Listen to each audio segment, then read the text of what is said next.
Video ఇట్లా అంటే అవును.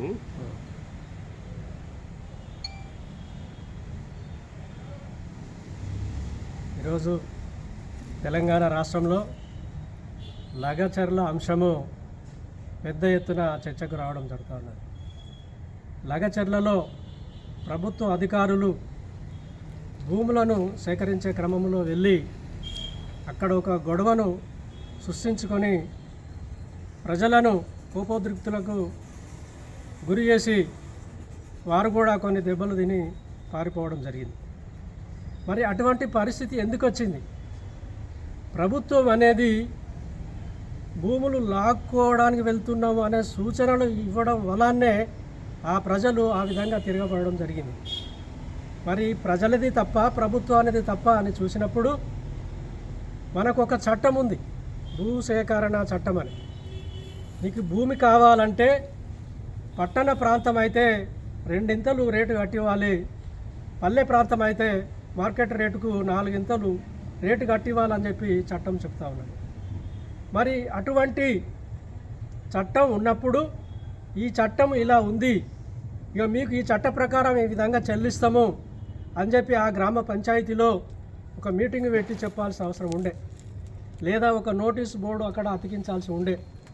ఆ గ్రామ సర్పంచ్తో, మాజీ సర్పంచ్ లేదా పెద్ద మనుషులతో ఇంత మంచి ప్యాకేజీ మీకు వచ్చేటప్పుడు ఇంకా మీకు ఏంటి అభ్యంతరం అని చెప్పి అక్కడి ప్రజలను ఒప్పించి మెప్పించవలసి ఉండే. అలా వెళ్ళకుండా మూర్ఖంగా వెళ్ళి ప్రజలను రెచ్చగొట్టి ప్రజలను దోషులు చేసి వారిని అరెస్టు చేసి అక్రమ కేసులు పెట్టి ఈరోజు వేధించడం జరుగుతూ ఉన్నది. మరి ప్రభుత్వానికి ఏమాత్రము జ్ఞానమున్నా ఇంత దూరము తీసుకువచ్చేది కాదు. జ్ఞానాన్ని ప్రదర్శించాలి. ఏదన్నా పని చేసే ముందు, ఆ భూములు సేకరించే ముందు చక్కగా కేంద్ర రాష్ట్ర ప్రభుత్వం వద్ద ఏమేమి చట్టాలు ఉన్నాయో ఆ చట్ట పరిధిలోకే తీసుకొని వారిని మెప్పించి భూములు తీసుకోవాలి తప్ప ఈ విధంగా చేయవద్దని చెప్పి న్యూ ఇండియా పార్టీ ప్రభుత్వాన్ని ప్రశ్నిస్తూ ఉన్నది, ఖండిస్తూ ఉన్నది ప్రభుత్వ చర్యలను. ఈరోజు మళ్ళీ అదే ఊరికి వచ్చి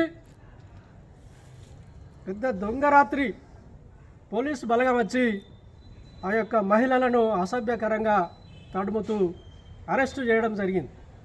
మరి అది అంత రాత్రి రావాల్సిన అవసరం ఏమున్నది? వారేమన్నా టెర్రరిస్టులా, నక్సలైట్లా? గ్రామీణులు వారు ఎటు వెళ్తారు? ఎటు వెళ్ళినా ఇంటికే వస్తారు.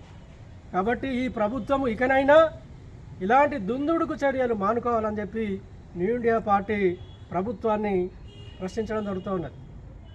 ప్రభుత్వం ఎప్పుడైనా సరే ప్రజలను ఒప్పించి మెప్పించి అభివృద్ధి కార్యక్రమాలు చేపట్టాలని చెప్పి ఈ సందర్భంగా న్యూ ఇండియా పార్టీ ప్రభుత్వానికి విన్నవిస్తూ సెలవు తీసుకుంటున్నాం. జై న్యూ ఇండియా పార్టీ, జై జై న్యూ ఇండియా పార్టీ.